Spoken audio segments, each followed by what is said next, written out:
Bonjour à tous, petite vidéo de présentation et d'aide sur la leçon 4 Mer et Océan des enjeux énergétiques environnementaux. Donc cette leçon va se baser sur le manuel page 277.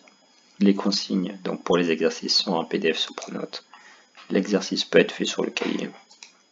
Vous pouvez m'envoyer par mail ou Pronote votre exercice et n'hésitez surtout pas à me poser des questions sur Pronote si vous avez encore des difficultés. Donc, cette leçon va se baser principalement sur l'étude de l'océan Arctique et comment cet océan est de plus en plus contesté et comment cela entraîne des tensions.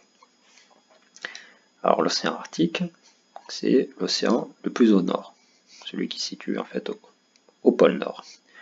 Il est bordé principalement par la Russie, par l'Europe, le Groenland, mais aussi le Canada et les États-Unis avec l'Alaska. Alors c'est un océan qui est en grande partie gelé, où le climat impose des conditions extrêmes. Mais on va voir que de plus en plus, avec le réchauffement climatique, il est de plus en plus facile en fait d'exploiter les ressources, de se déplacer. Alors les questions. Toujours un petit peu pareil, on va se baser sur les méthodes où, qui, pourquoi, comment. Localiser et situer les principaux gisements d'hydrocarbures et les contraintes. Qui, là ce sera plutôt parler des acteurs qui s'opposent pour l'Arctique, les États, etc. Pourquoi il y a des conflits d'opposition et comment finalement les acteurs s'opposent en Arctique. Donc petit rappel déjà, un gisement d'hydrocarbures c'est quoi?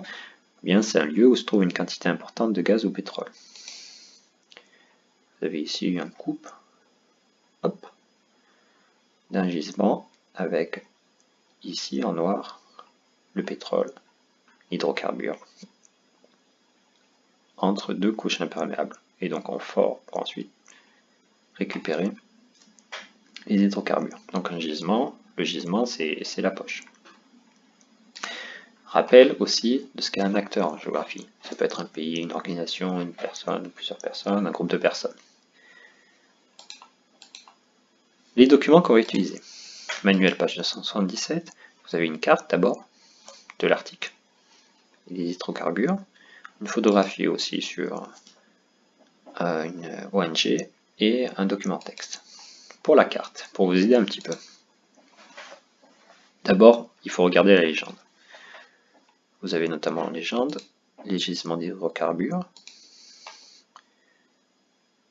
qui sont ici représentés en bleu les gisements offshore, c'est-à-dire les gisements maritimes, et en orange les gisements terrestres. Alors pourquoi on les distingue?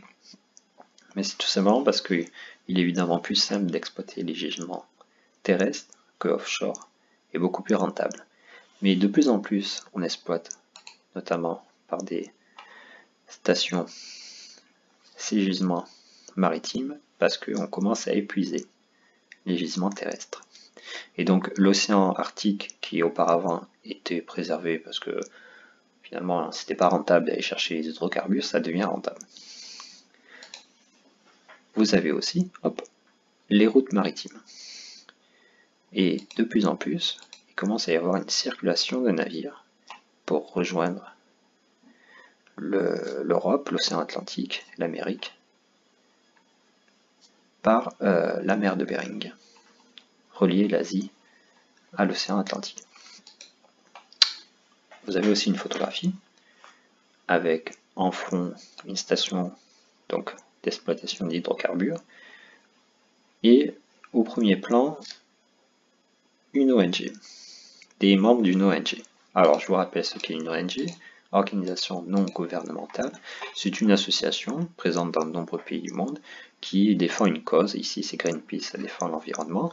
Et pourquoi on dit que c'est non gouvernemental? Tout simplement parce que elle n'est liée à aucun État, elle est totalement indépendante, elle peut donc dire ce qu'elle veut, elle n'est liée ni à la Russie, à l'Europe, au Canada, etc. Donc, en théorie, elle est beaucoup plus libre pour dénoncer des choses, elle n'est pas liée en théorie aussi à une entreprise. Dernier document, alors c'est un document un peu étrange, parce que la personne qui est interviewée principalement dans ces documents, c'est Christophe Demargerie. Alors c'est le PDG de Total. Alors vous savez que Total, c'est une entreprise qui vend de l'essence, hein, une compagnie pétrolière. Mais là, Demargerie, il a une opinion un peu étrange, puisqu'il semble dire que non, il ne faut pas exploiter les hydrocarbures en Arctique. Et un deuxième point important ici, c'est que on indique que la fonte accrue de la banquise rend la région de plus en plus accessible. Avec le réchauffement climatique, évidemment, la banquise devient de plus en plus fine, il y a de moins en moins d'icebergs, hein, et donc, effectivement, c'est beaucoup plus simple d'exploiter les pétroles, le gaz, et les navires peuvent circuler. Donc, maintenant, je pense que vous avez tous les éléments pour faire l'exercice. Bon travail, et à bientôt.